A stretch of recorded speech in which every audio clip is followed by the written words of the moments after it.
ગોધરા શહેરમાં આવેલ ગીધવાણી રોડ ઉપર ગેરકાયદેસર રીતે સિંગલ યુઝ પ્લાસ્ટિકના વેચાણ કરનારા વેપારીઓ સામે ગોધરા નગરપાલિકા તંત્ર દ્વારા ચેકિંગ હાથ ધરવામાં આવ્યું હતું, જેમાં ગોધરા શહેરના ગીધવાણી રોડ ગેરકાયદેસર સિંગલ યુઝ પ્લાસ્ટિકનું વેચાણ કરનાર 5 થી 6 જેટલા વેપારીઓ પાસેથી ગેરકાયદેસર સિંગલ યુઝ પ્લાસ્ટિકનો જથ્થો મળી આવતા 25,000 થી 30,000 રૂપિયાનો દંડ ફટકારવામાં આવ્યો હતો, જ્યારે 250 કિલો જેટલો પ્લાસ્ટિકનો જથ્થો જપ્ત કરી વધુ તપાસ હાથ ધરવામાં આવી હતી. સમગ્ર જાણકારી અનુસાર આજરોજ વડોદરાના પ્રાદેશિક કમિશનર SP બંગોરાના માર્ગદર્શન હેઠળ ગોધરા નગરપાલિકા ખાતે સ્વચ્છતા સર્વેક્ષણ અંતર્ગત મૂકવામાં આવેલા સેનેટરી ઇન્સ્પેક્ટર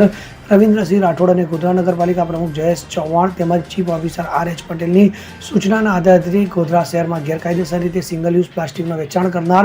વેપારીઓ સામે કાયદેસરની કાર્યવાહી કરવા માટે જણાવવામાં આવ્યું હતું, જેને લઈને ગોધરા નગરપાલિકાના in-charge sanitary inspector RK Mehta, sanitary inspector Sal M Mansuri, Shurpalsinh Solanki, Manoj Chauhan તેમજ નગરપાલિકાની સમગ્ર ટીમ દ્વારા ગોધરા શહેરમાં આકસ્મિક ચેકિંગ હાથ ધરવામાં આવ્યું હતું, જેમાં ગોધરા શહેરના ગીધવાણી રોડ ઉપર આવેલ 5 થી 6 પ્લાસ્ટિકના વેપારી પાસેથી ગેરકાયદેસર સિંગલ યુઝ પ્લાસ્ટિકનો જથ્થો મળી આવ્યો હતો,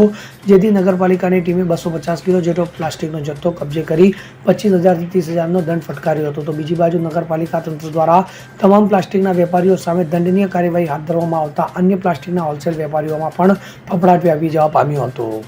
બ્યુરો રિપોર્ટ CN24 ન્યૂઝ. હવે જુઓ દેશ દુનિયાની તમામ ખબરો તમારી આંગળીના ટેરવે.